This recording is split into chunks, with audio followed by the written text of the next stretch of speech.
విషయంలో నేను కొన్ని క్వశ్చన్లు అడుగుతాను. నిజంగా ఎందుకంటే ఇప్పుడు చూస్తున్నాం బీఆర్ఎస్ పార్టీ, బీజేపీ 2 కూడా ఒకటే అని చెప్పి రేవంత్ రెడ్డి పదే పదే విమర్శిస్తా ఉన్నాడు. నిజంగానే అటువంటి పరిస్థితులు ఉన్నాయి. లేదంటే కవితను ఎందుకు లిక్కర్ స్కామ్‌లో అరెస్ట్ చేయలేదు? ఇదే మీ అందరికంటే ప్రజలు నమ్మే ప్రయత్నం చేస్తారు. ప్రజలు కూడా నమ్మే పరిస్థితిలో ఉన్నారని చెప్పి అంటున్నారు. చూడు, రేవంత్ రెడ్డి చెప్పింది ఏదైనా నిజం చెప్తాడు వాడు. వాడు బక్వాస్ కాడాడు, వాడు దొంగ. వాడు చెప్పిన మాటలేందా వేదమా వాడు చెప్పింది? వాడు ఏదైనా కరెక్ట్ మాట్లాడతాడా? ఏది మాట్లాడు? మోసకాడయా?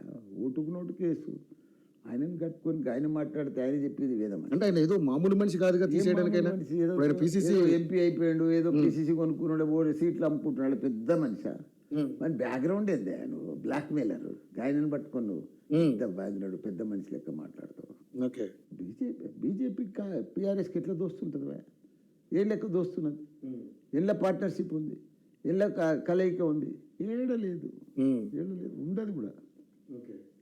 ఇవన్నీ కూడా ఆరోపణలు అంటారు. అంతే కదా. మళ్ళా ఏదో చిన్న పిల్లలు మాట్లాడుకున్నట్టు అంటే ఈ విషయంలో వాళ్ళు బలంగా ఎందుకు చెప్తున్నారంటే కవితని అరెస్ట్ చేస్తారు, అదుగో అరెస్ట్ ఇదిగో అరెస్ట్ అని చెప్పి.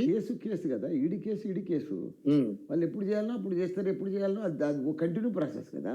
ఓకే, వాళ్ళకు విట్నెస్లు, ప్రూఫ్లు అన్ని. ఒక కేసు అవుతుంది, ఒక జరుగుతుంది. ఇప్పుడు ఇన్కమ్ ట్యాక్స్ రేట్ అవుతుంది, అది కంప్లీట్ అయితే కదా అది అయ్యేది. ప్రాసెస్ నడుస్తుంది కదా.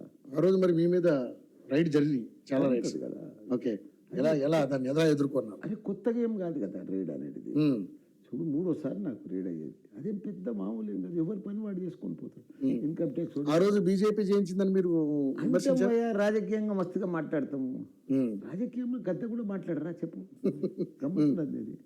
ఇప్పుడు నా మీద ఇన్కమ్ ఆధారపూర్వకంగా మీరు విమర్శిస్తే దానికి ఒక పస ఉంటది. పస కాదు, ఎలక్షన్ మూమెంట్.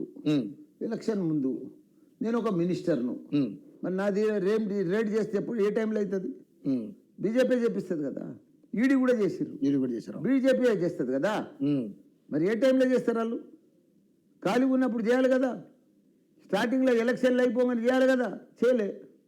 అంతే, కక్షపోతే జరిగి అంటారు. ఇప్పుడు మొన్న కాంగ్రెస్ వాళ్ళ మీద అయినాయి, పొంగులేటి మీద అయింది, కేఎల్ఆర్ మీద అయింది.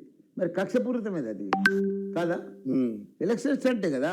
సో మీ నియోజకవర్గంలో వజ్రేష్ యాదవ్ మీ ప్రత్యర్థి, ఈసారి మల్లారెడ్డిని నేను ఓడించకపోతే నా తల నరికేసుకుంటా అని చెప్పి సవాల్ చేస్తుండు, ఓపెన్ సవాల్ చేస్తుండు.